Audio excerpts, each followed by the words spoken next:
Hola, ¿qué tal? Buenas tardes, bienvenidos a Hagamos un Trueque, como saben, un evento de TLC Magazine México, en donde buscamos compartir conocimientos, experiencias y mucho más con un toque humano. Y bueno, pues esta semana patriótica empezamos con el pie derecho, con un trueque que se llama Futuras Negociaciones Comerciales de México. ¿Y quién mejor que este trueque lo haga nuestro querido amigo Guillermo Malpica Soto, a quien con mucho cariño saludamos y es un honor tenerte aquí? Bienvenido, Memo, ¿cómo estás? Buenas tardes. Hola Daniela, un gusto estar con ustedes otra vez. Muy bien, muchas gracias. Espero que todos igual. Pues también damos la bienvenida a nuestros panelistas y también a todo el público en general que siempre nos acompaña en Hagamos un Trueque. Ya casi 3 años conectándonos y compartiendo conocimiento. La verdad se ha ido como agua, dirían, ¿no? Diría mi abuelita, este tiempo. Y bueno, pues antes, si me permites presentar tu semblanza, antes de darte la palabra. Guillermo Malpica Buenísimo. Soto, gracias. Es subsecretario de Industria y Comercio del Estado de Puebla. Tiene una experiencia de más de 20 años en temas de comercio internacional, inversiones y negociaciones comerciales internacionales. Anteriormente, fue director general de American Chambers of Commerce, capítulo de Monterrey. En el gobierno federal se desempeñó como representante comercial en la Secretaría de Economía de la Embajada de México en Washington, D.C., y en este cargo dirigió desde Estados Unidos los esfuerzos de cabildeo, apoyo a las negociaciones y la defensa de los intereses de México en materia comercial. También participó en la negociación del tratado entre México, Estados Unidos y Canadá, TEMEC, como jefe negociador de los temas de servicio, inversión, energía y movilidad temporal. Anteriormente fue director general de Comercio Internacional, de Servicios e Inversiones de la Secretaría de Economía Federal, consejero en la misión permanente de México ante la Organización Mundial de Comercio en Ginebra y responsable de asuntos económicos de la representación de la Secretaría de Economía en Ottawa, Canadá. Desde esas posiciones participó en la formulación de la posición de México en diferentes foros y como negociador en los tratados de libre comercio en los que México participó, como es la OMC, la OCDE, el ALADI, APEC, las negociaciones de TISA, de Alianza del Pacífico y la modernización del TELECUEM, el TPP, después el TIPAD, por mencionar los más relevantes. También dirigió la negociación de acuerdos para la promoción y protección recíproca de inversiones de México con Singapur, Kuwait, los Emiratos Árabes Unidos, Turquía, Haití, Arabia Saudita, Qatar y Ucrania. Es integrante de la lista de expertos en México ante la OMC para los temas de comercio de servicios e inversión. Es licenciado de Economía por la Universidad de las Américas de Puebla, maestro en estudios internacionales en el TEC de Monterrey y doctorante en políticas públicas de esta misma casa de estudios. Memo, pues con este currículum impresionante, con esta semblanza que siempre es impresionante toda tu trayectoria y lo mejor es que siempre compartes con mucha humildad y con mucho cariño todo el conocimiento que tienes, así que bienvenido a Hacer un Trueque. Muchas gracias Daniela y muchos saludos a todos los que están participando este día. Es un gusto siempre estar en mi casa virtual de TLC Magazine compartiendo de Hagamos un Trueque. Ya llevo no sé cuántos diplomas coleccionados, lo cual me llena de orgullo. Y ahora que estaba platicando con Magda de qué tema exponer el día de hoy, que por cierto aprovecho para pedir una enorme disculpa, no acostumbro faltar los días que agendamos, pero bueno, fue un caso de fuerza mayor y ahora pues mucho gusto de estar con ustedes. Cuando estamos hablando del tema, se me ocurre decir, pues, ¿qué tal las negociaciones futuras de México? ¿No? Y ya que quedó aceptado, dije, ¿y ahora de qué voy a hablar? Porque en realidad ya no soy un negociador de México, ¿no? Entonces no tengo tanta información, tanta inside information como para saber qué es lo que realmente va a hacer México en sus negociaciones, pero puedo hacer algunas suposiciones que quiero compartir con ustedes y también algunas cosas que ya estamos viendo, ¿no? Entonces, de eso se trata la presentación de hoy. Voy a compartir mi pantalla y vamos a empezar. Antes voy a... Ya suena, hay que poner pantalla completa. Bueno, pero con toda la experiencia que tienes, seguramente nos puedes compartir mucho de tu insight. Ya, Ahí se ve. está, pues, ahí Muchas está ya. Muy bien, pues vamos a hacer eso justamente, ¿no? Un poquito, bueno, primero que nada un disclaimer, como siempre hago, estoy trabajando en el gobierno de Puebla y son muy amables siempre en darme oportunidad de compartir sobre temas de negociaciones comerciales, que no son los temas en los que estoy ahora directamente, pero de todos modos, pues cualquier comentario que haga en esta tarde pues, es totalmente responsabilidad mía, ¿no? No representa necesariamente la posición del gobierno en el que ahora trabajo. Y dicho esto, pues también hago una pequeña justificación, ¿no? Tengo información incompleta, como dicen los economistas, para este tema, porque ya no estoy formalmente en las negociaciones, participo de alguna manera indirecta también en algunos chats del cuarto de junto, entonces me entero un poco de cómo van las cosas y me permite, también me comparte mucha gente, negociadores todavía vigentes, digamos, ahí en la Secretaría de Economía me comparten muchas cosas, o platicamos de muchas cosas de las negociaciones. Entonces, pues tengo una idea como de segunda mano de lo que está sucediendo y de para dónde se quiere ir. Y aprovecho pues también para hacer un comentario general, que creo que uno de los actores que tiene menos transparencia en el tema de las negociaciones comerciales internacionales son precisamente los gobiernos subnacionales, ¿no? Digamos el gobierno estatal, sobre todo los gobiernos estatales. No hay como un mecanismo continuo para informar sobre negociaciones comerciales y al final del día los compromisos internacionales que hace nuestro país cubren también el ámbito subfederal. Entonces, creo que debería haber un mecanismo ahí, vamos a proponerlo también, así como el cuarto de junto, pues que haya un cuarto de junto también para los gobiernos estatales y que podamos saber lo que se está negociando y prepararnos para los compromisos que tendremos que cumplir en estas negociaciones, ¿no? Aprovechando el viaje, pues hago este comentario. Además, bueno, haré entonces una más o menos adivinanza educada, suena muy chistoso en español, pero en inglés más o menos así dicen, ¿no? Una educated guess de cómo vamos, educated guess de cómo podrían ser las negociaciones futuras de nuestro país. Hemos tenido una actividad negociadora muy intensa por más de 2 décadas, ya unas 3 décadas prácticamente, y eso pues nos hace que podamos ahora cubrir un gran porcentaje del comercio que tenemos con el mundo. Y también que podamos tener como socios comerciales a los principales, casi todos los actores principales del comercio mundial. Pero todavía se puede seguir haciendo mucho en esta agenda de negociaciones comerciales internacionales. Vale la pena decir también que no es muy complicado ahora hacer esta adivinanza porque a diferencia de otras administraciones, en esta administración hay un cambio en esa percepción de prioridad sobre la política comercial, digamos, ya no es un tema que esté en el centro de la atención de quienes hacen política económica a nivel federal y eso nos permite también tener pocas negociaciones en curso y más bien un trabajo que vamos a ver ahora, ¿no? Un trabajo más bien de seguimiento y de cierta manera inercial en lo que toca las negociaciones comerciales.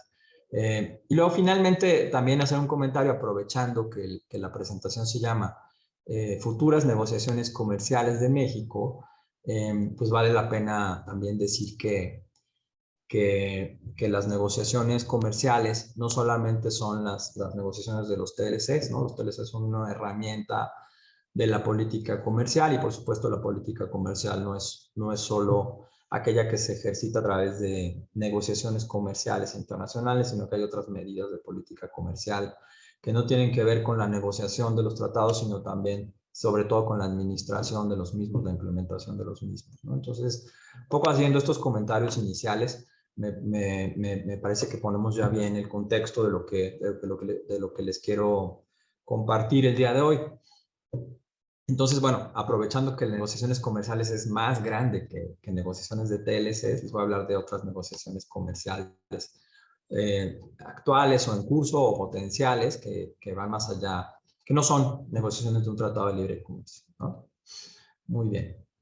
Bueno, primero, ¿dónde estamos parados? Tenemos una red de acuerdos muy robusta como país, donde juntamos no solamente tratados de libre comercio, como les llamamos a estos tratados de generación más reciente, ¿no? Aquellos tratados de libre comercio que incorporan no solamente desgravación arancelaria, sino muy ambiciosa desgravación arancelaria y además otras disciplinas tanto de comercio de mercancías como de otros temas como comercio de servicios, propiedad intelectual, compras de gobierno, inversión, mecanismos robustos de solución de diferencias. A esto es a lo que le llamo TLCs, y tenemos también, además de los 13 TLCs con 52 países o con 50 países, como queramos contar, tenemos unos tratados de anterior generación en ALADI, que son básicamente 2 acuerdos de alcance parcial, como se les llama en ALADI, y 6 acuerdos de complementación económica, que bajo el esquema de la Asociación Latinoamericana de Integración, que como todos ustedes saben tiene su sede en Montevideo, permite arreglos comerciales, negociaciones comerciales de menor ambición, y prácticamente pues cubren temas de mercancías, de comercio de mercancías, y una desgravación que no es muy ambiciosa, ¿no? Dependiendo permitiendo precisamente esta flexibilidad, atendiendo a los diferentes niveles de desarrollo de los países que conforman ALADI, ¿no? Entonces hay estos 8 acuerdos de anterior generación bajo ALADI, estos 13 tratados de libre comercio, y además, y aquí me faltó corregir, teníamos originalmente 32 APRIs, Acuerdos para la Promoción y Protección Recíproca de las Inversiones, que son acuerdos internacionales en materia de inversión solamente, no acuerdos comerciales en un sentido amplio, sino solamente acuerdos bilaterales en materia de inversión. Y nuestro país también es muy intenso negociador en este tipo de APIs. De hecho, ahorita vamos a ver un poquito de cuál es la lógica de negociación de tratados, y tiene mucho que ver con un acercamiento gradual de México a un potencial socio comercial. Entonces ya no tenemos 32 APRIs, ya tenemos solamente 30 APRIs con 31 países, porque tuvimos durante la negociación del TPP, que después se llamó TPAT, tuvimos a Australia como uno de los países parte del TPAT y del TPP, y teníamos un APRI con Australia. Entonces, cuando se terminó la negociación del TPP, Australia se acercó a nosotros y acordamos matar el APRI para que solamente hubiera un instrumento que tuviera compromisos en materia de inversión entre México y Australia. Entonces nos quedamos con el capítulo de inversión del TPP, que es más ambicioso, más moderno, y matamos el APRI con Australia. También tenemos por ahí un APRI con Panamá, y lo mismo pasó cuando negociamos por acá en el 2015 un tratado de libre comercio con Panamá. Dejamos de tener el tratado de libre comercio, el APRI con Panamá. A lo mejor aquí ustedes se preguntan, ¿y qué pasó, por ejemplo, con el APRI? Tenemos un APRI con Singapur, ¿no? Pues también le sugerimos a Singapur, la historia es que también le sugerimos a Singapur, al mismo tiempo que estábamos hablando con Australia, que cuando entrara en vigor el TPP, en ese entonces no sabíamos que habría un TPAT, matáramos también el APRI con Singapur para no tener dos instrumentos, pero Singapur no quiso. Entonces tenemos en ese caso dos grupos de disciplinas sobre inversión que aplican a la relación de inversión entre México y Singapur, ¿no? Entonces, y bueno, también ahora recientemente se debería decir incluso 29 APRIs con 30 países, porque India, en una política de revisión de todos sus APRIs, decidió denunciar el APRI con México, y se está más bien negociando un nuevo acuerdo de inversión entre México e India, ¿no? India es ahora mucho más conservador en su negociación de acuerdos bilaterales de inversión. Bueno, ¿y por qué con un país más? Porque siempre decimos 32 APRIs con 33 o 29 con 30, porque hay un APRI entre México y la Unión Belgo-Luxemburguesa, ¿no? Entonces incluye tanto a Luxemburgo como a Bélgica en ese APRI, por eso tenemos uno más. ¿Por qué tenemos 52 aquí y 50 entre paréntesis? Bueno, pues porque el TPAT, que es entre 11 países, ya entró en vigor, pero no ha entrado en vigor para aquellos países que no lo han pasado por su proceso legislativo. Y son 3, como vemos aquí en el primer asterisco. TPAT no ha entrado en vigor para Malasia, para Brunei ni para Chile. Pero como con Chile ya tenemos tratado, ya no cuenta como un adicional. Entonces estos 2 que faltan acá, que sí son nuevos mercados, dan estos dos de diferencia, ¿no? Cuando Malasia y Brunei aprueben el TPAT, ya tendremos 13 tratados con 52 países. Por ahora tenemos con 50 en vigor, ¿no? Malasia no lo ha pasado de una manera muy extraña porque además no necesita pasar por, es el único país del TPAT que no necesita pasar por un proceso legislativo, sino que solamente se aprueba con una decisión del Ejecutivo, pero no lo ha hecho. Y Chile, pues también extrañamente ha detenido la discusión de este TPAT en su Congreso, lo mismo que Brunei. Bueno, ¿qué novedades hay? Aquí. Todo esto representa un enorme mercado para México. Ya tenemos 60% del PIB mundial con estos tratados y un mercado de más de 1.300 millones de consumidores potenciales. Yo creo que ya habría que revisar esa cifra porque la venimos diciendo desde hace muchos años, pero vamos a revisarla y lo importante es que es un porcentaje muy grande del comercio mundial, del PIB mundial, y es un enorme mercado para los exportadores mexicanos, para los inversionistas mexicanos, para los prestadores de servicios mexicanos. Tener este acceso preferencial a 1.300 millones de potenciales consumidores. Además de esta línea de tiempo que pongo acá, en donde como pueden ver también ya quité aquí Telecán, ya fue sustituido aquí por el TEMEC. Ya no están algunos tratados que tuvimos y que dejamos de tener. Por ejemplo, aquí Colombia en 1995 se llamaba G3, ¿no? Todos ustedes seguramente lo saben, y Venezuela denunció el G3 y nos quedamos nada más en un acuerdo bilateral México-Colombia. Lo mismo por acá teníamos en 95, más o menos por ahí también un tratado con Bolivia, que por ahí del 2010 sufrió la misma suerte que sufrió esta denuncia de Venezuela en 2006. Entonces denunció también Bolivia el tratado con México y desaparece el tratado con México. De todos estos tratados, bueno, ahorita vamos a volver a comentar algunas cosas de estos tratados. Además, está pendiente la negociación, perdón, la firma.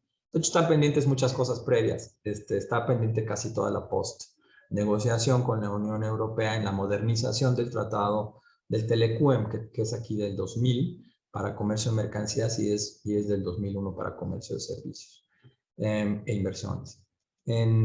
Acá la UE ya concluyó la negociación en principio, en abril de 2020, concluyó la negociación de las letras chiquitas, todo el detalle, 2 años después, en abril de 2022, si no me equivoco, o 2020, ya tiene un buen rato, y falta hacer varias cosas, falta hacer traducciones y preparar para la firma, que se firme y que pase por los congresos de México, por el Parlamento Europeo, y los temas que no son competencia comunitaria, es decir, hay algunos temas en este tratado que no son competencia de la Comisión Europea, sino de cada Estado miembro de la Unión Europea. Esos temas que no son competencia comunitaria también tienen que pasar por los parlamentos de cada uno de los países de los Estados miembros de la Unión Europea. Entonces todavía no entra en vigor, pero ya está negociado. Y después tenemos también algunas novedades, como pues que después del Brexit negociamos rápidamente un acuerdo de continuidad con el Reino Unido, que es un acuerdo temporal, es el que está en vigor desde el 1 de junio de 2021, con el compromiso de negociar un acuerdo completamente ambicioso 3 años después, ¿no? Es decir, tenemos hasta junio de 2024 para concluir la negociación del acuerdo amplio, ambicioso entre México y el Reino Unido. Y vamos a ver qué ha pasado con eso. Además, en este inter, pues Perú ya también ratificó el TPAT el 19 de septiembre de 2021, fue el último que lo hizo, y ya nos falta Chile, Malasia y Brunei, como comentaba anteriormente. Entonces, en este ejercicio de pensar cuáles negociaciones futuras tenemos, tenemos algunas consideraciones. Por ejemplo, las negociaciones comerciales internacionales de México pueden venir por varios lados. Primero, por negociar TLCs nuevos, ¿no? TLCs nuevos, y ahorita vamos a hablar de eso. También tiene que ver a lo mejor con temas pendientes de negociación en TLCs vigentes, ¿no? Temas que no se hayan negociado, que se hayan dejado para después y que no se hayan negociado todavía. Ahí, por ejemplo, siempre hay una realidad que nos toca siempre en todas las negociaciones, y una conclusión que tengo personal sobre esto es que siempre que dejamos algo para después, en un tratado de libre comercio, resulta extremadamente difícil hacerlo. Es mejor no dejar nada para después, ¿no? Porque, por ejemplo, aquí con Uruguay, en 2004 tenemos pendiente la negociación del capítulo de servicios financieros.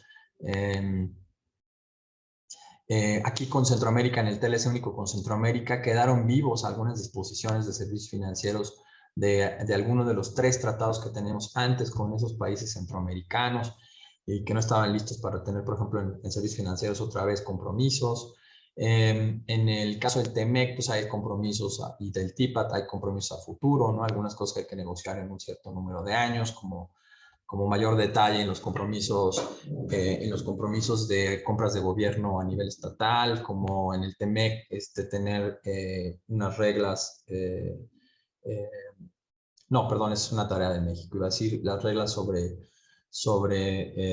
quién tiene responsabilidad en las plataformas digitales, pero en fin, siempre en los tratados hay a veces la tentación, por la presión política de cerrar un tratado, la tentación de ya cerrarlo y dejar todo lo que estaba pendiente para después.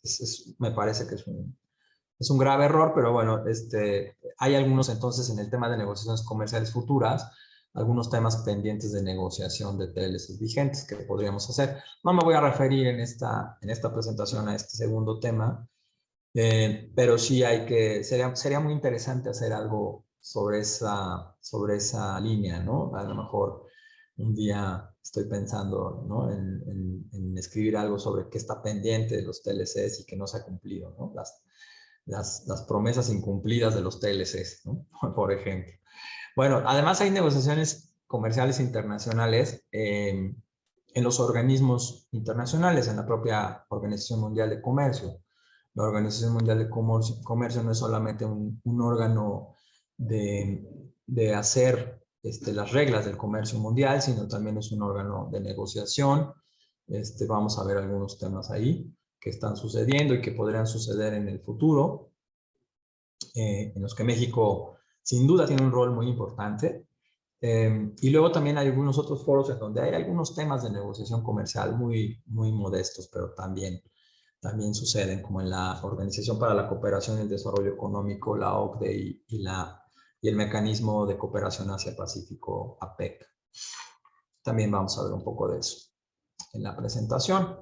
¿Quién es responsable de hacer estas negociaciones?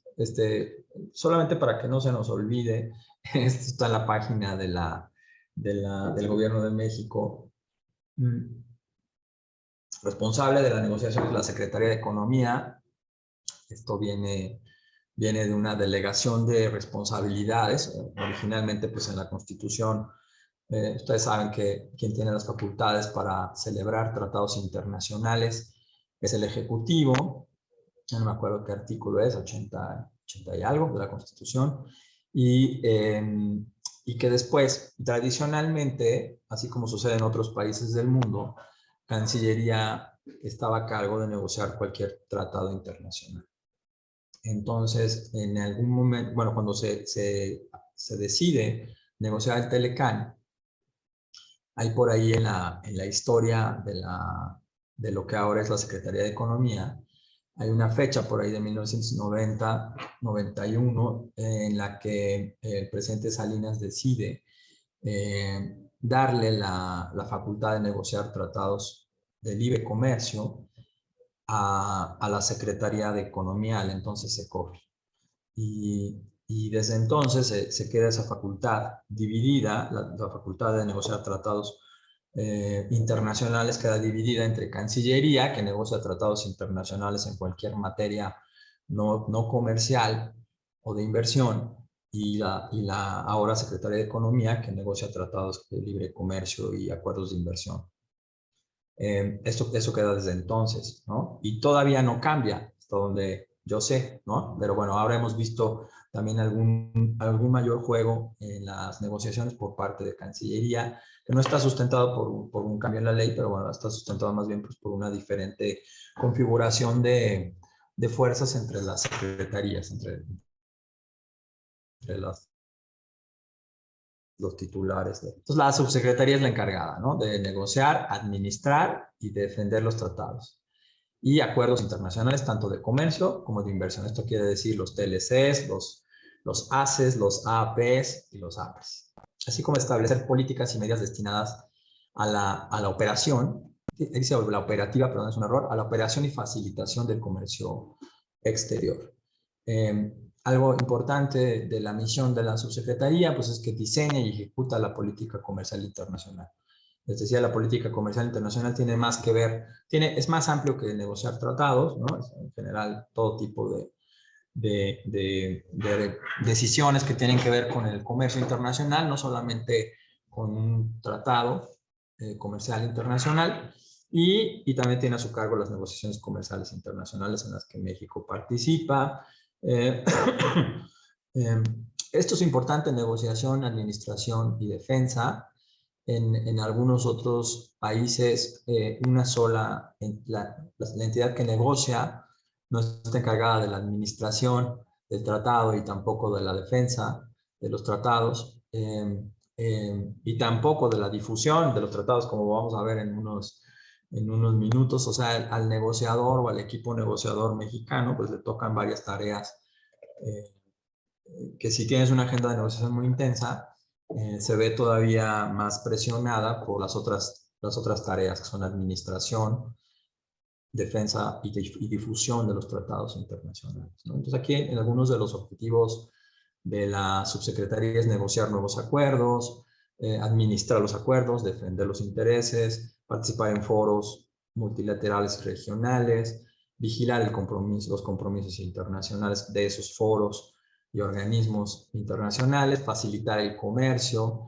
Esta es parte de la política comercial, la facilitación del comercio, que no tiene que ver necesariamente con un tratado de libre comercio, sino con decisiones de política comercial, de cómo operas en la vida diaria tus relaciones de comercio exterior.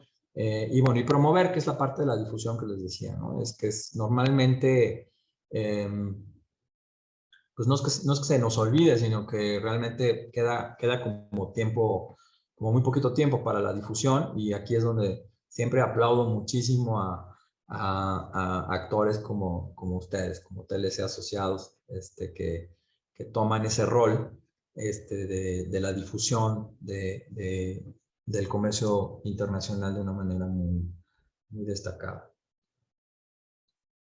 Porque a veces los negociadores no tienen prácticamente tiempo para estar difundiendo, y eso es un grave error, y yo creo que tiene que ver un poquito también con una explicación de por qué tenemos un comercio internacional tan concentrado, ¿no? Además de pues, la propia dinámica de la negociación, del comercio con una frontera enorme y con un socio comercial importantísimo de vecino, ¿no? Pero una razón por la que tengamos más del 80% de nuestro comercio con Estados Unidos y no aprovechemos todos los demás tratados, tiene que ver quizá con una no muy eficiente difusión por parte del gobierno mexicano.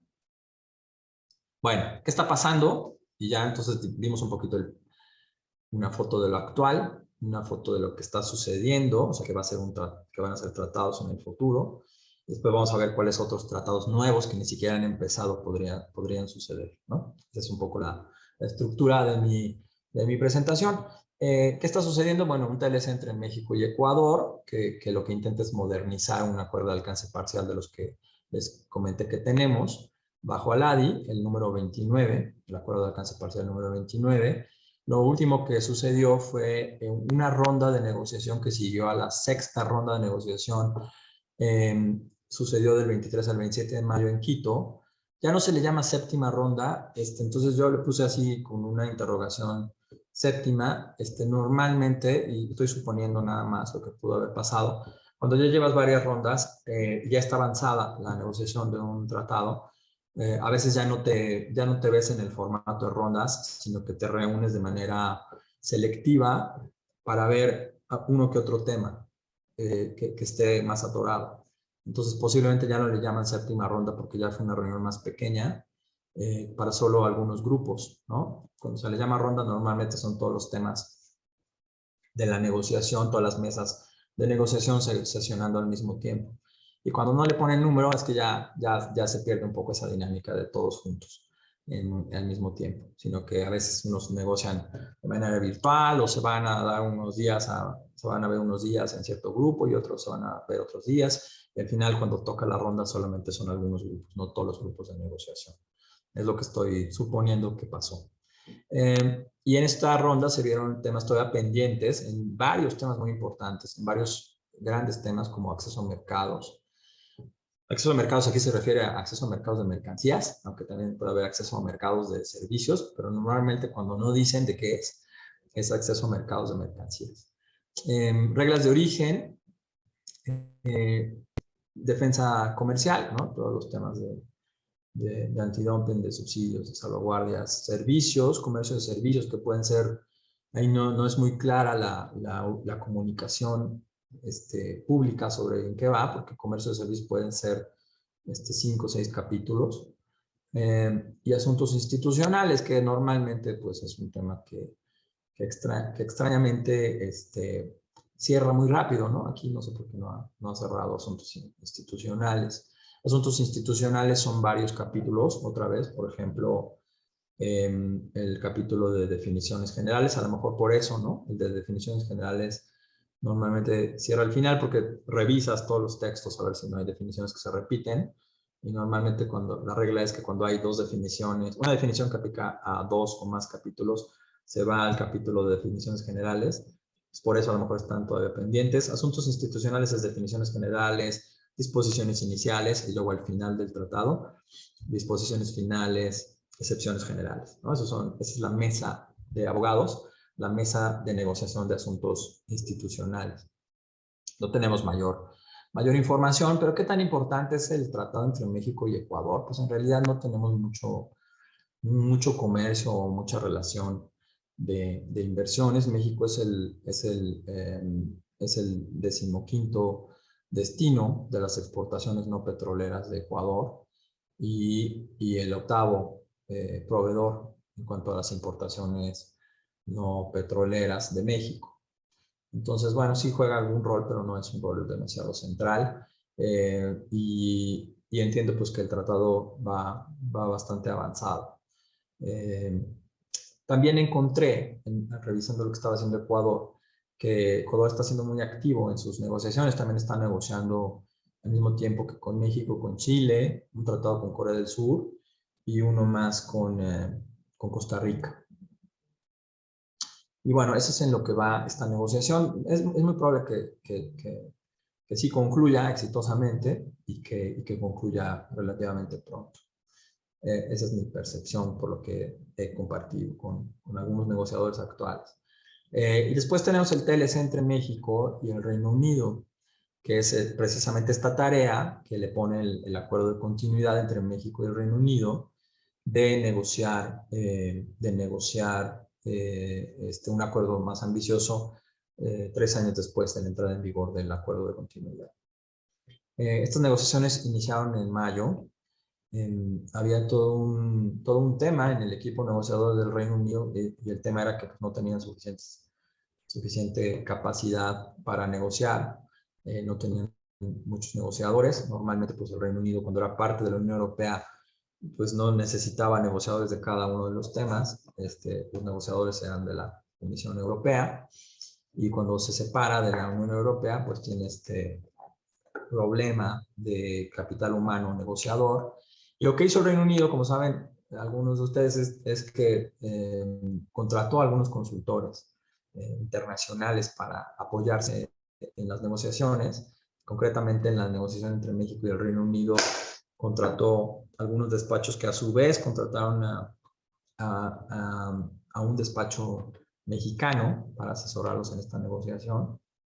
Y entonces es curioso porque hay algunos ex negociadores mexicanos que pudieron participar en este ejercicio de consultoría para el Reino Unido en su negociación con México.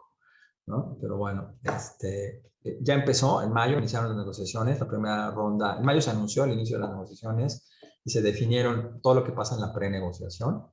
Estoy hablando mucho como en mi clase, doy clases en una universidad de Monterrey sobre análisis de tratados y siempre hablamos de la pre-negociación, que es muy importante, de la negociación misma y de la post-negociación. Entonces, la reunión de mayo fue básicamente para ponerse de acuerdo en el formato, en las rondas, en la ubicación de las rondas, en los temas a tratar. Ya la primera ronda técnica fue del 11 al 15 de junio de 2022 y es una negociación amplia en el sentido que tiene todos los temas de nuestros tratados más ambiciosos, 30 mesas, prácticamente 30 mesas de negociación.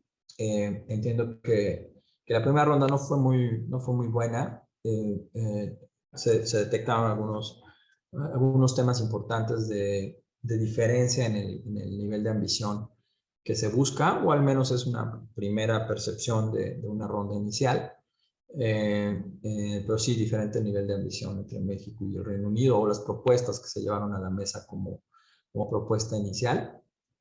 Y entonces hay esa percepción de que si queremos tener un tratado ambicioso, todavía falta mucho, va a haber serios problemas o todavía falta mucho para avanzar hacia ese resultado. El Reino Unido es mucho más ambicioso, mucho más optimista. Dijo en algún comunicado que esperaba terminar la negociación este mismo año, final de este año, y lo cual implicaría una negociación de 6 meses en un tratado que no arrancó muy bien. Tenemos por ahí, de acuerdo, creo que la negociación más rápida que hemos tenido ha sido la del Tratado de Libre Comercio entre México y Uruguay por razones particulares. Uruguay tenía una urgencia también por tener un tratado, estaba teniendo serios problemas de balance de pagos, necesitaba tener un nuevo socio comercial. De hecho, pues va más allá de lo que le permitía el acuerdo como Mercosur, y negocia con México un tratado de libre comercio individualmente. Y esa es la negociación más rápida, más o menos 4 rondas y unos cuantos meses. Pero 6 meses para una negociación importante como es la del Reino Unido, puede ser demasiado optimista. Bueno, para México el Reino Unido es el socio comercial 16 a nivel global, con un comercio muy modesto, más o menos comercio bilateral de 5,000 millones de dólares, pero sí es un importante jugador como fuente de inversión extranjera directa en México. Es uno de los principales inversionistas extranjeros en México históricamente, no podría decirlo así, ¿no? Pero 5,000 millones de dólares de comercio bilateral es más o menos 3-4 días del comercio entre México y Estados Unidos. Eso un año, ¿no? Eso en un año entre México y el Reino Unido. Solo para ponerlo un poco en contexto. Entonces, estamos teniendo estas dos negociaciones. Una derivada pues, de la coyuntura internacional, que es el Brexit, la necesidad de mantener este socio comercial, y otra pues, derivada de un interés por fortalecer la relación, supongo, entre México y nuestros países latinoamericanos. Bien. ¿Qué otras negociaciones puede haber? Y aquí estoy ya también entrando en el terreno de las posibilidades. Alianza del Pacífico es un proceso muy interesante porque arranca como un proceso de integración más ambicioso que un tratado de libre comercio entre México, Perú, Chile y Colombia. Y ahora tiene temas que van más allá de lo comercial. De hecho, la forma de reuniones de Alianza del Pacífico adopta esa particularidad, ¿no? Siempre hay representantes de economía y representantes de Cancillería en los grupos, porque son temas que tienen que ver con la parte comercial y con temas que ven más allá de la parte comercial. Entonces, el proceso de alianza, como se le llama de manera general, de Alianza del Pacífico, tiene un tratado de libre comercio, más otras muchas cosas. Es un proceso muy interesante, muy amplio, que ha capturado mucho la atención de un gran número de países. Tiene 61 países observadores al día de hoy. O sea, tiene 4 integrantes y 61 observadores de lo que hacen esos 4 integrantes. Y la manera de relacionarse con Alianza del Pacífico viene por 2 vías. Una como integrante de pleno derecho, es decir, ser un 5º país parte de Alianza del Pacífico, o negociando un tratado de libre comercio con los 4 países de Alianza del Pacífico. Entonces, la vía de negociar un tratado de libre comercio con los países de Alianza del Pacífico como uno solo, es decir, Alianza del Pacífico con otro país, un tratado de libre comercio, se llama Estado asociado.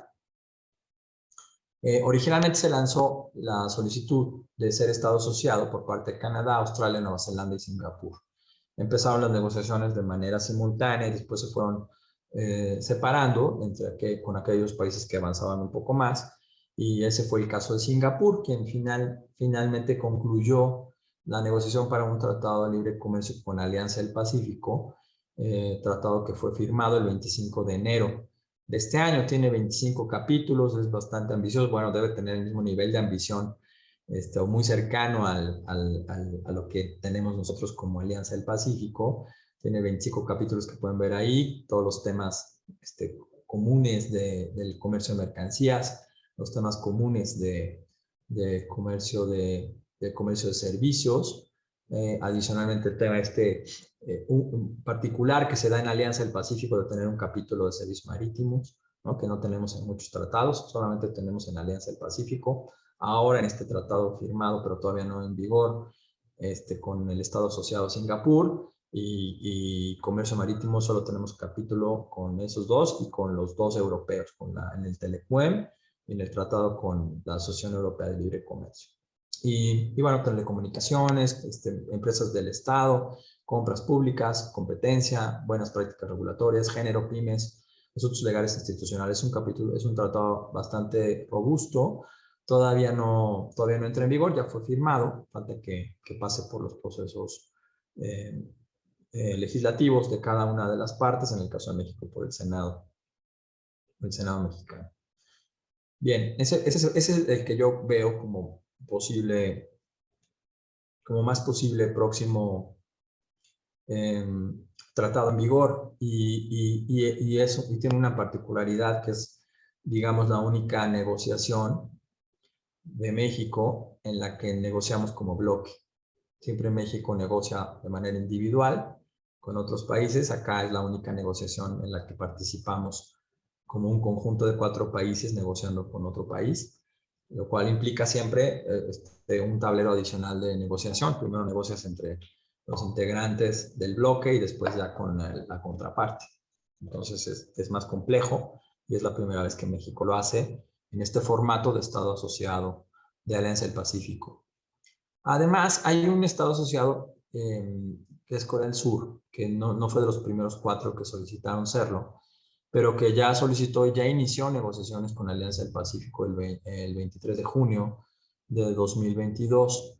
Se ha hablado mucho del interés de Corea del Sur por tener un tratado de libre comercio con México. Tuvimos negociaciones ya en algún momento del pasado, por ahí de 2006, algunas rondas de negociación por un tratado con Corea del Sur que no prosperaron. Y ahora en este nuevo intento puede haber 2 vías. Una, que prospere esta negociación entre Corea del Sur y Alianza del Pacífico, u otra o 3 vías. Otra, pues un acuerdo bilateral México-Corea del Sur, u otra posiblemente que Corea del Sur solicite ser parte del TPAT, ¿no? Entonces hay varias vías para Corea del Sur. Por ahora, pues ya iniciaron negociaciones de Estado asociado con Alianza del Pacífico, muy recientemente. Vamos a ver cómo evoluciona esa negociación. Tiene mucho sentido económico negociar con Corea del Sur. Por supuesto, hay sectores que tienen una ganancia evidente, como el sector primario y otros sectores que están de alguna manera renuentes en México a seguir adelante con esta negociación, como el sector industrial, ¿no? En algunos casos somos competidores directos entre Corea y México en estos sectores, y por eso hay esa resistencia.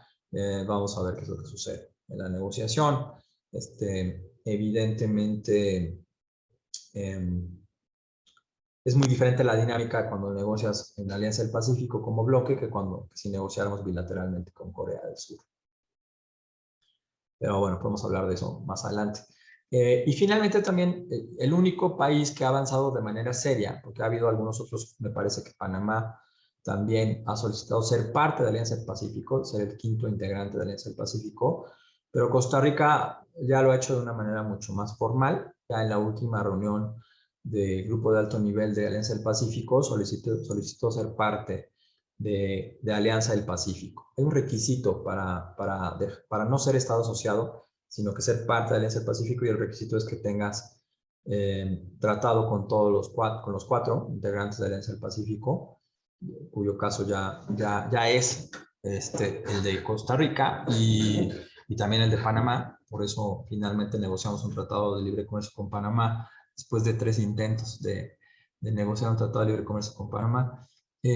Costa Rica es el único que ha solicitado ya formalmente, bueno, va a solicitar ser parte de la Alianza del Pacífico, avisó así el 8 de julio de 2022, y supongo que empezará ese procedimiento en algún momento de este año, lo cual pues agrega a un integrante muy activo en negociaciones comerciales internacionales de Centroamérica a este ejercicio muy amplio de Alianza del Pacífico, y seguramente va a aportar cosas muy interesantes. Costa Rica es parte también, es de los pocos países latinoamericanos que son parte también de la OCDE, por ejemplo. Muy bien. Pues esas son algunas negociaciones que pueden suceder, ¿no? Que algún otro Estado asociado avance en su proceso, que prospere en las negociaciones con Corea del Sur, o que prospere en las negociaciones de Costa Rica como integrante de pleno derecho de Alianza del Pacífico. Estas son las más fáciles, digamos, de predecir. Hay algunas otras negociaciones que podríamos ver venir. Por ejemplo, Reino Unido ya solicitó también unirse al TPAT, lo cual es un poco extraño conceptualmente hablando, porque no tiene litoral con el Pacífico, pero bueno, sería parte del TPAT. Ya lo solicitó en febrero de 2021, las negociaciones iniciaron en septiembre de 2021, y también el Reino Unido muy optimistamente espera concluir a final de 2022 esta negociación. Si salen con el nivel, si se presentan las negociaciones con el nivel de ambición que arrancaron las negociaciones entre el Reino Unido y México, por ejemplo, pues también le auguro una larga negociación, y más cuando es con 11 países, ¿no? Que además ya tienen muy claro cuál es el estándar que le quieren imponer a las adhesiones, los países que se vayan sumando a este acuerdo entre 11. Reino Unido se adelanta también a varios otros países que habían mostrado un interés al menos público por ser parte, como Tailandia, Indonesia, que habían en algún momento manifestado interés, Filipinas, ¿no? Pero bueno, el único que lo hace realmente es Reino Unido. Entonces podríamos ver una negociación Reino Unido-TPAT moviéndose en el futuro, no sé con cuánta velocidad, ¿no? Pero bueno, sí es uno de los temas de interés del Reino Unido y que ha aceptado TPAT. Por cierto, también China en algún momento solicitó adherirse al TPAT, pero quedó nada más en ese ejercicio, no se ha decidido nada, y ahí tiene una posición complicada. Tienen una posición complicada Canadá y México, porque son los únicos países del TPAT que no tienen un acuerdo ya vigente con China. Entonces va a ser interesante ver qué pasa ahí. También el TLC bilateral, como habíamos comentado, aquí sucede una de estas cosas en las que les comentaba que más bien fue un anuncio lo que sucedió el 4 de julio entre cancilleres, ¿no? Hablaban de un acuerdo de cooperación a través del cual se impulsaría la negociación de un TLC, y se leyó en varios medios como que se estaba lanzando ya la negociación de un TLC México-Corea del Sur.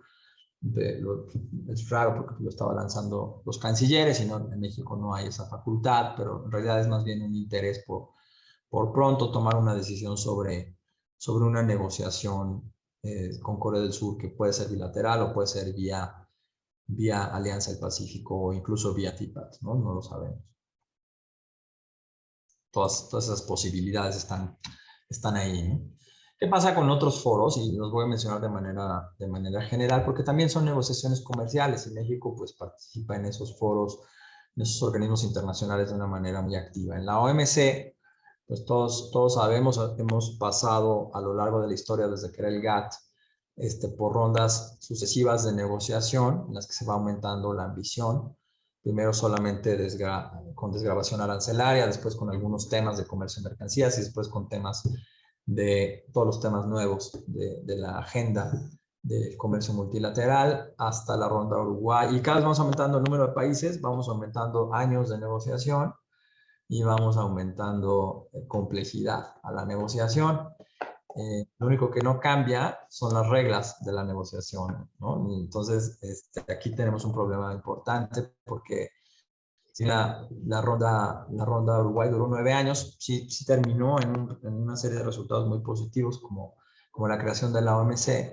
Y la actual ronda de negociación, la ronda Doha, que fue lanzada en 2001, pues tiene 21 años sin concluir. Tenemos 164 países.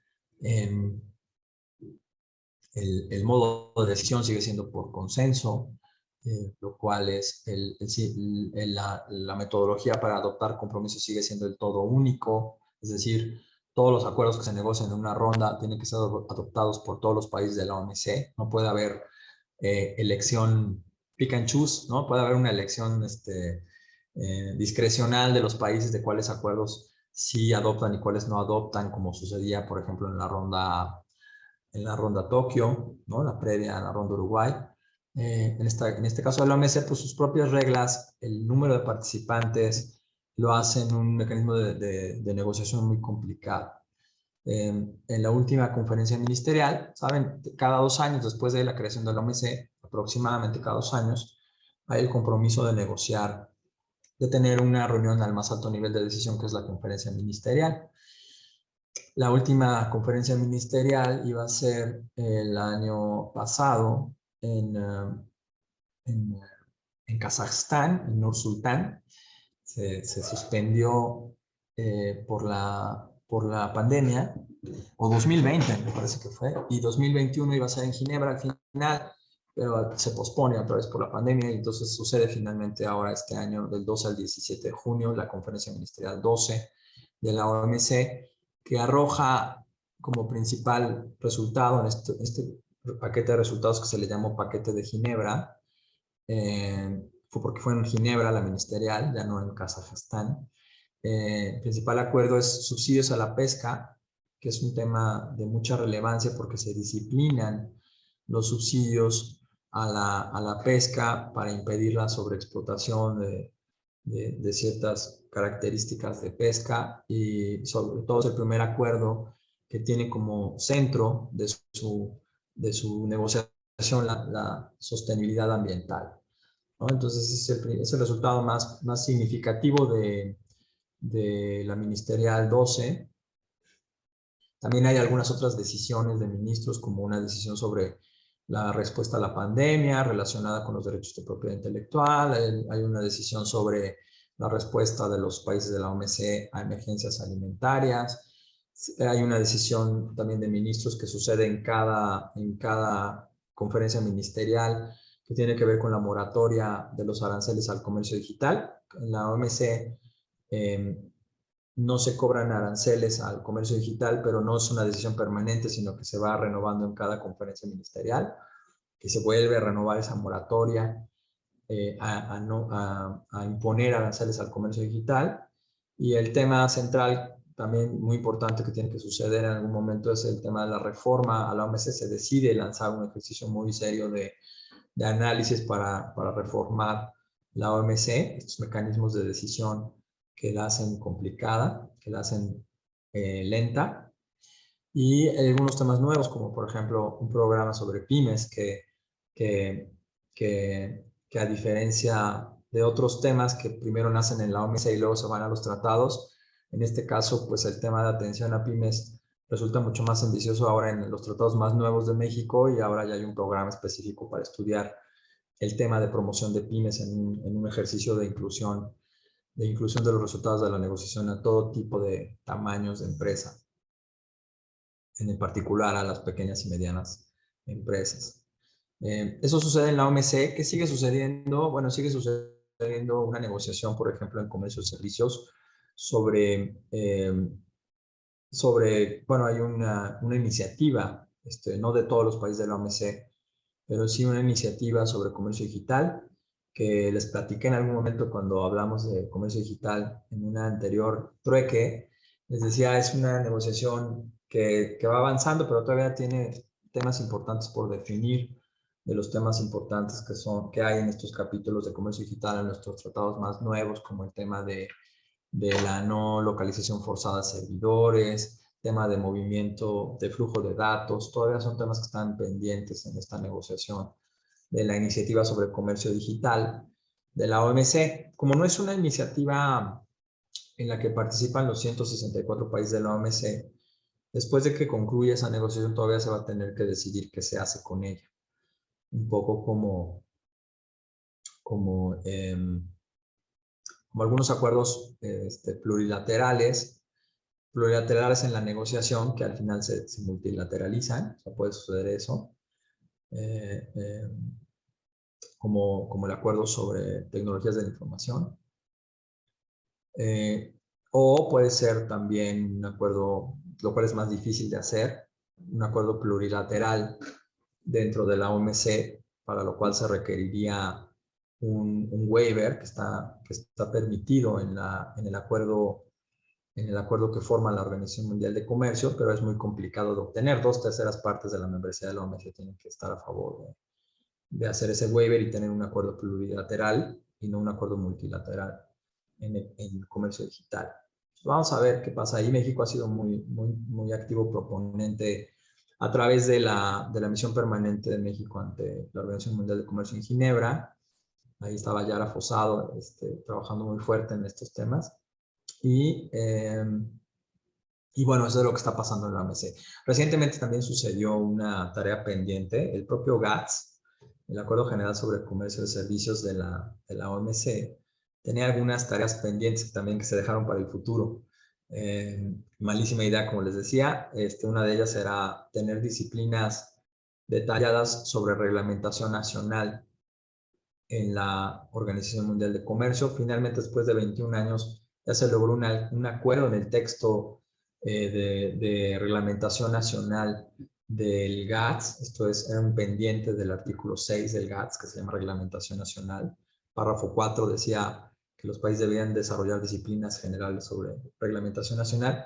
¿Y qué es esto de reglamentación nacional? Son las reglitas que funcionan cuando ya se quitaron las barreras al comercio de servicios o a la inversión. Lo que sigue son regulaciones que tienen que ver con el otorgamiento de licencias o el otorgamiento de títulos de aptitud para servicios profesionales o normas técnicas en materia, reglamentos técnicos se le llama en la OMC, en materia de servicios. Es como la segunda generación de barreras al comercio de servicios y ya tenemos ahora reglas multilaterales en materia de reglamentación nacional acordadas. Eso es uno de los resultados escasos que ha tenido la ronda Doha, ¿no? Además del acuerdo de facilitación comercial y nuevo de subsidios a la pesca. México va a seguir participando, por supuesto, en la OMC de una manera activa, ¿no? También lo menciono porque son posibles negociaciones que ojalá tomen un ritmo más dinámico.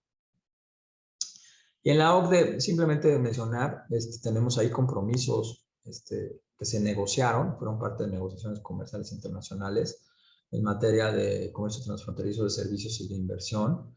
Se les llama de una manera muy curiosa, a los de servicios se les llama el conjunto de compromisos de cada uno de los países de la OCDE sobre esto, se les llama códigos de liberalización de operaciones invisibles, a los servicios se les llamaba operaciones invisibles, y Código de Liberalización del Movimiento de Capitales para los compromisos en materia de inversión.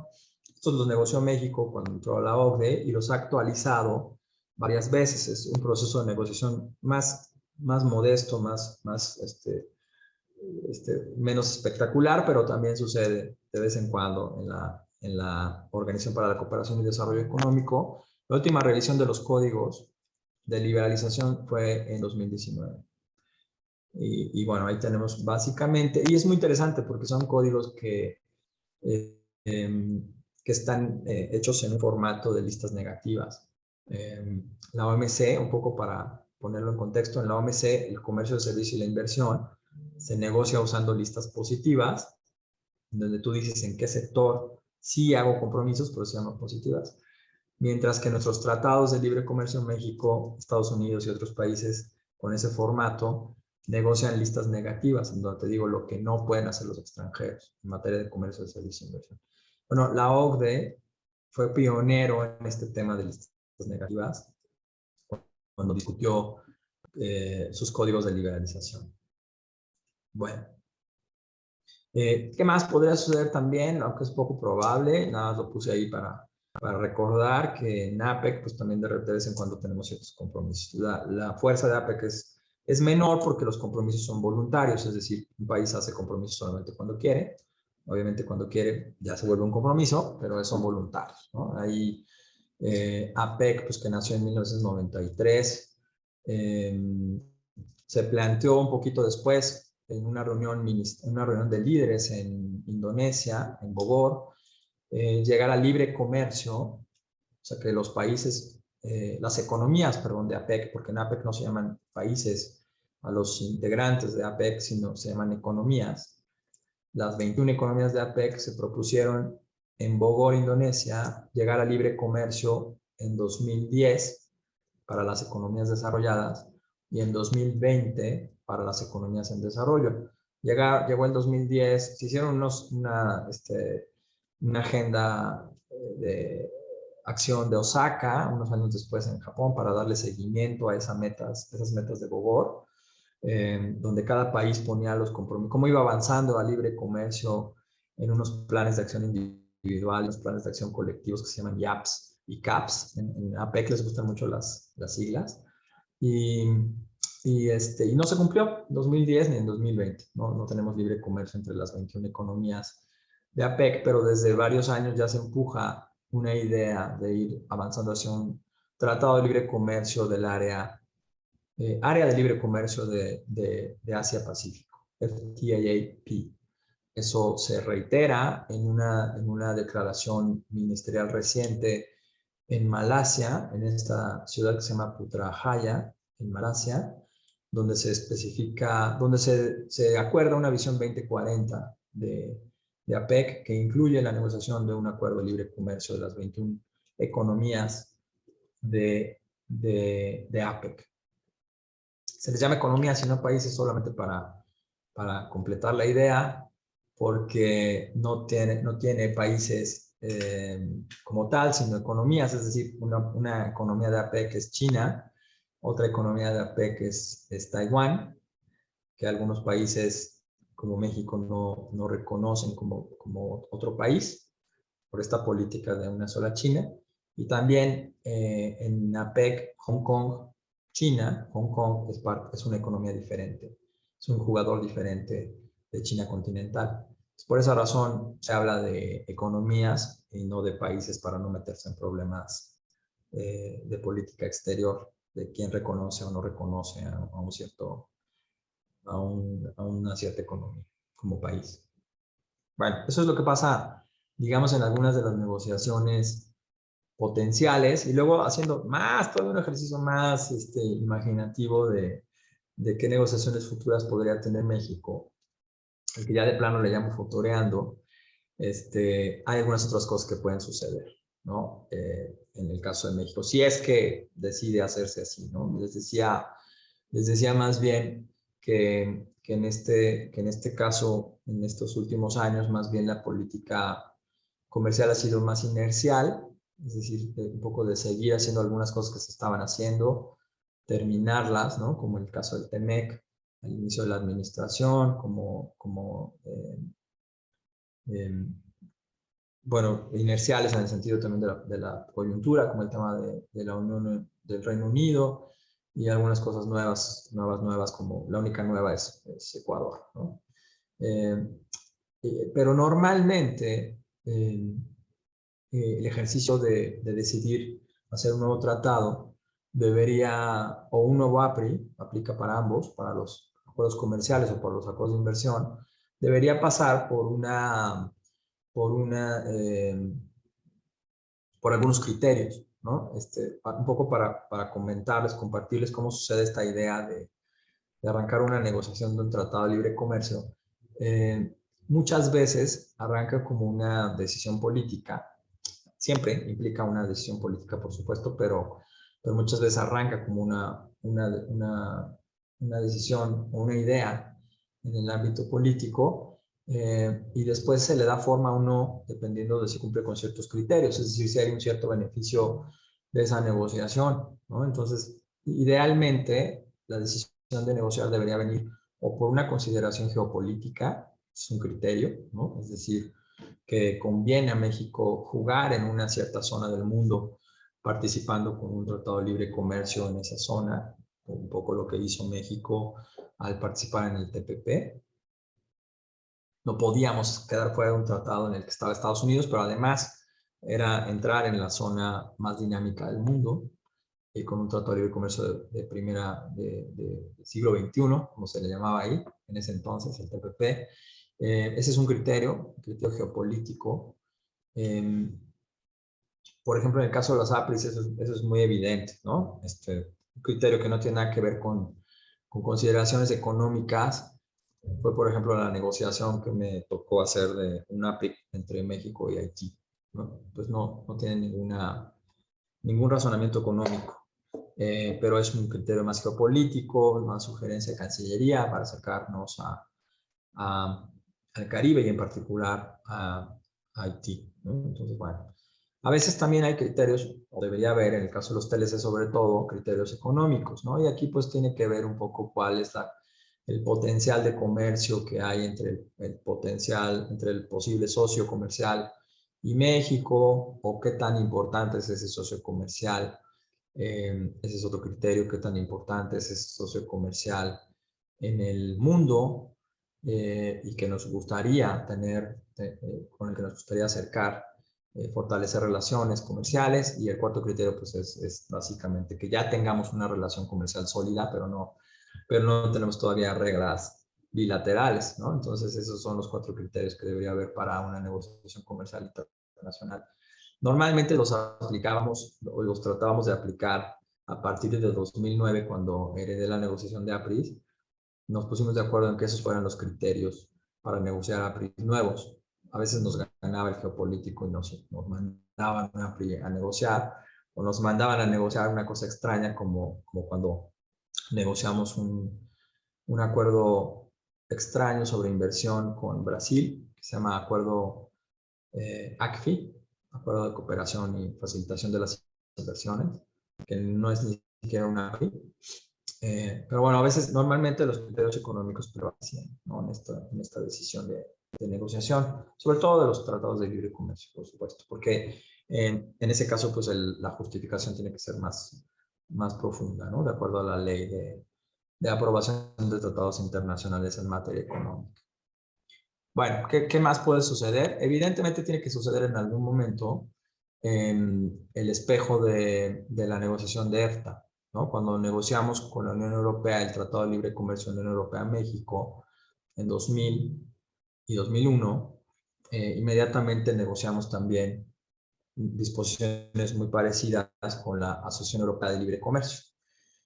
Ahora que ya concluyó la negociación con Telecom, y que ya tenemos un Telecom 2.0 pendiente de entrar en vigor, también podemos esperar una negociación en los mismos términos, muy parecidos a la Telecom 2.0 para los 4 países europeos que no son parte de la Unión Europea, que son parte de EFTA, ¿no? Para Islandia, Noruega, Suiza y Liechtenstein. Entonces podríamos ver pronto también un EFTA 2.0, simplemente por consistencia con el tratamiento que damos al área económica europea, ¿no? Todo este espacio europeo que forman los países de EFTA y la Unión Europea, y podríamos ver esa negociación. No he sabido que esté sucediendo.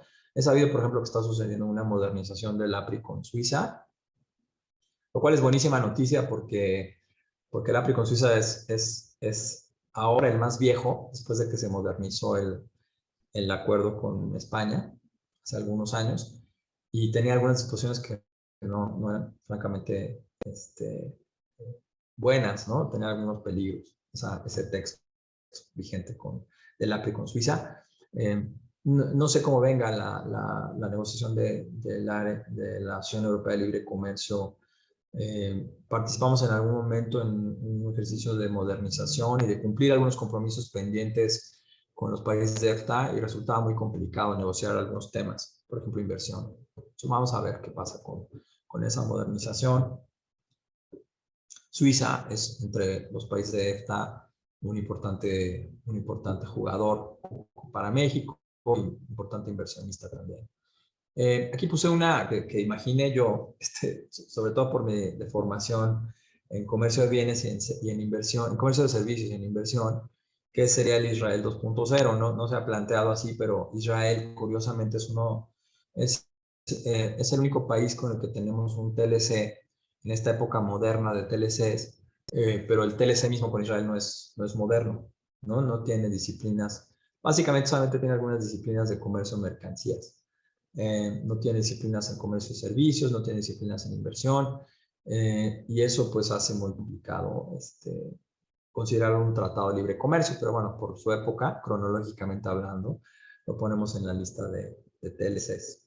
Entonces, si hay alguna coyuntura que facilite el acercamiento con Israel, podríamos sería buena idea tener un Israel 2.0 para tener un tratado más ambicioso con ese país, ¿no?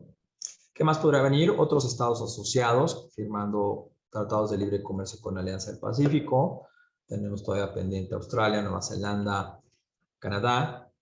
Y hay muchas personas que cuestionan el hecho de que incluso hubiéramos empezado a negociar tratados de libre comercio bajo el estatus de estado asociado con esos países, porque ya veníamos de un TPP, de un TPAT con esos cuatro países precisamente. Entonces, ¿cuál era la ventaja de tener un tratado de libre comercio para México al menos, o para Perú, que ya tenemos TPAT, ¿no? Puede ser más benéfico quizá para Chile, que no ha adoptado el TPAT, o para Colombia, que no es parte del TPAT. Pero para México y para Perú pues no tenía mucho sentido la negociación del estatus de Estado asociado con esos 4 primeros países, Australia, Nueva Zelanda, Canadá y Singapur. Pero bueno, podrían seguir avanzando si esa es la voluntad política de hacerlo. Tenemos también algunas adhesiones posibles en el TPAT o Alianza del Pacífico. Había varios en fila, como decía, Filipinas había manifestado interés, Indonesia, Tailandia. El problema con esos países para acceder al TPAT es el nivel de ambición. Las disciplinas del TPAT son muy ambiciosas, son muy de avanzada, y posiblemente habría algunos problemas para esos países para cumplir con esa barra, con la altura de esa barra en esta negociación.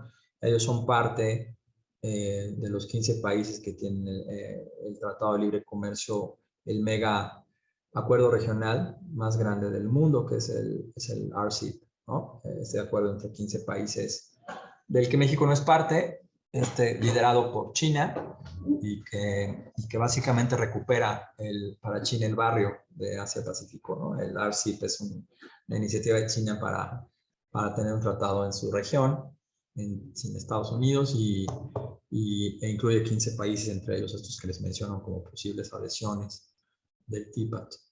Y de Alianza del Pacífico, pues Panamá posiblemente, ¿no? Aquí puse también algunos muertos con posibilidad de revivir, la verdad, cada uno con diferentes posibilidades. Brasil y Argentina siempre son una posibilidad interesante, aunque siempre ha sido muy difícil avanzar en los intentos de negociación que ha habido. El último intento con Brasil se quedó en 2017, con Argentina en 2018. También estábamos negociando tratados de libre comercio con Jordania, que a ese quizá no le concedo tanta importancia, ¿no? En 2014, una ronda, y por ahí se quedó. Pero Turquía yo creo que es una buena idea explorar, ¿no? Revivir el acuerdo con Turquía. Teníamos interesantes posibilidades, además por el propio perfil de Turquía como bisagra entre Asia y Asia Central y Europa sonaba interesante por las características del país. No sé ahora en el contexto político actual si eso es muy posible, pero sería una negociación interesante desde el punto de vista comercial. Así se veía durante la negociación. A mí me tocó negociar el APRI con Turquía antes del TLC con Turquía y entonces, bueno, me tocó ir mucho a ese país, bueno, más o menos. Y después, TISA es un ejercicio un ejercicio original que viene de esta lentitud de dar resultados en la OMC, en la ronda Doha. Un grupo de 23 países se reúnen fuera del contexto de la OMC para tratar de negociar un tratado solamente en materia de servicios, Trading Services Agreement. Negociamos durante varios años ese acuerdo entre 23 países que representaban más del 80% del comercio mundial de comercio de servicios.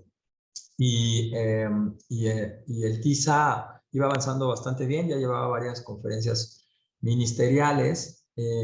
La idea era tener un tratado igual, sobre el que después se discutiría su estatus jurídico, ¿no? Es decir, podría ser un acuerdo plurilateral o podría ser un tratado de libre comercio solo en servicios, que se notificara bajo artículo 5 del GATS, o podría ser un acuerdo hecho entre 23 países que luego se multilateralizara, la cual era poco probable, pero había varias posibilidades jurídicas para el TISA. Cuando llega en noviembre, cuando llega en noviembre la elección de Donald Trump como presidente de Estados Unidos y uno de sus primeros actos de gobierno es suspender la participación de Estados Unidos en el TPP.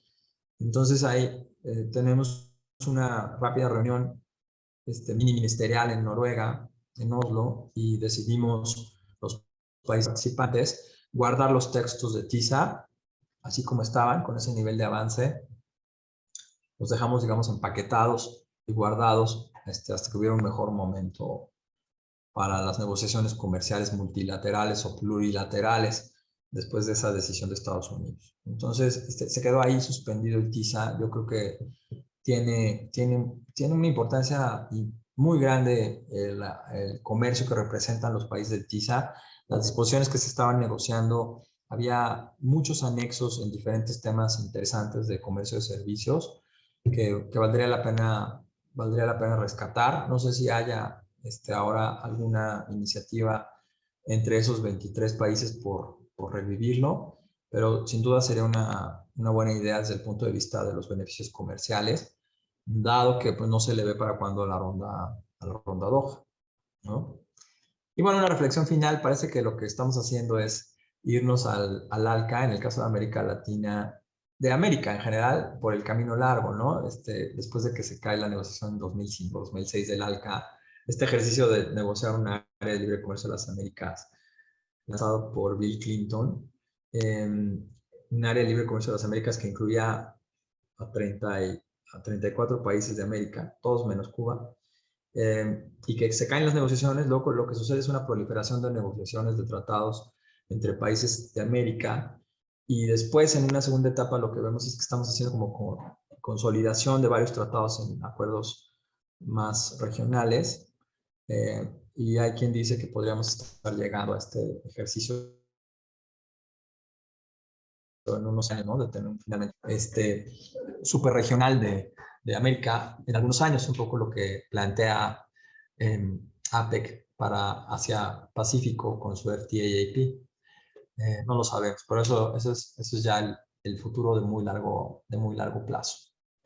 Entonces, es algo de lo que quería compartir con ustedes. La verdad es que no sabemos muy bien cuál va a ser la decisión de política, si estos criterios comerciales van a permear o ya no va a haber más que este ejercicio inercial de negociación, o si nos vamos a enfocar en los pendientes de nuestros diferentes tratados o en profundizar las relaciones con los tratados ya vigentes. No está muy claro cuál es el ejercicio a estas alturas. Pero bueno, es lo que les quería compartir. Y termino con un par de cuadros. No sé si se puede ver, pero aquí me traje de los reportes de la OMC sobre el comercio mundial. los principales 42 países en exportaciones al mundo, en importaciones al mundo. Los principales exportadores del mundo, los principales importadores del mundo. Y ahí subrayé con verde y con azul, medio chueco, perdón, que los países con los que no tenemos tratado de libre comercio, de los principales 40 exportadores y de los principales 40 importadores, ¿no? Vale la pena a lo mejor analizar a los importadores, ¿no? Un poco desde el punto de vista de a qué países les podría vender México en condiciones preferenciales, que son grandes compradores del mundo y con los cuales no tenemos un tratado de libre comercio. Siempre salen, tanto en el lado de las exportaciones como de las importaciones, China, por supuesto, India, Corea, Hong Kong como territorio distinto, ¿no? De la misma China continental. En el caso de las importaciones sale Chinese Taipei, Taipei chino, Taiwán, con el cual pues no es posible para México negociar un tratado de libre comercio porque no lo consideramos, tenemos una política exterior de una sola China, pero de estos primeros, digamos, de los primeros 20, hasta acá, en importaciones tenemos Taiwán, con quien no podemos, India y China, con quienes no queremos, y tenemos un grupo de alto nivel, o al menos como gobierno federal no hemos mostrado interés en tener un tratado de libre comercio, no hay, al parecer, importantes beneficios. Hong Kong pues es parte de China, y Corea, con el que ya estamos en algún tipo de análisis de qué queremos hacer, ¿no? Los primeros 20. Si nos vamos para abajo, pues ya hay otros tipos de países como Tailandia, Indonesia, Filipinas, que mencionábamos en el contexto de posibles adhesiones a TPAT. Países con los que no tenemos nada, como Arabia Saudita, países con los que empezamos, como Turquía, países con los que tenemos APRI, como Emiratos Árabes Unidos, y por acá Sudáfrica, con quien tampoco tenemos nada. No tenemos prácticamente ningún TLC, ningún acuerdo antiguo, ni tampoco APRI con un país africano. Si hubiera que hacer uno, pues tendría que ser con Sudáfrica, ¿no? Quizá, ¿no? Este es el comercio mundial. Y en la siguiente diapositiva, ya para terminar y agradecerles su atención y platicar con ustedes lo que ustedes quieran y responder sus preguntas. Esto es en cuanto a México, nada más, ¿no? Las exportaciones, principales exportaciones de México en 2021, principales importaciones de México en 2021. Vemos más o menos a los mismos jugadores. Aquí diferente, por ejemplo, es Venezuela, ¿no? México le vende a Venezuela, le compra a Venezuela, está entre los primeros 36. Le vendemos mucho a Taiwán, Hong Kong. Tenemos Argentina y Brasil, ¿no? Estos acuerdos siempre pendientes. Y curiosamente aquí tenemos Antillas, ¿no? Supongo que por no sé. No sé por qué, porque está ahí Antillas y tanto en el caso de las exportaciones como en el caso de las importaciones, me parece. Sí, también. Pero bueno, si quisiéramos tener algún criterio para decir cuáles son los otros países con los que deberíamos negociar un TLC, podríamos usar el criterio del comercio mundial, el comercio con México, o el comercio potencial con México, o algún criterio geopolítico, ¿no? Y ese es el punto que quiero hacer con estas dos últimas tablas. Les agradezco muchísimo su atención. Voy a dejar de compartir y les comparto aquí en esta última diapositiva mi correo personal y mi cuenta de Twitter, donde ya casi no escribo, pero voy a escribir más. Muchas gracias. Bueno, Memo, pues de parte de todo el equipo de TLC Magazine México, como siempre, te agradecemos que nos compartas todo este conocimiento a través de este reconocimiento virtual que Isa, no sé si por ahí andas, es que luego estaba fallando el internet, en el que dice TLC Magazine México y hagamos un trueque, otorga el presente reconocimiento al maestro Guillermo Malpica por hacer un trueque en la plática virtual con el tema Futuras negociaciones comerciales en México el día 12 de septiembre del 2022, firmada por Octavio de la Torre y su servidor. Muchas gracias, Memo, en verdad, excelente plática y muchas felicitaciones. Muchas gracias a todos y todas. Un abrazo y buena tarde.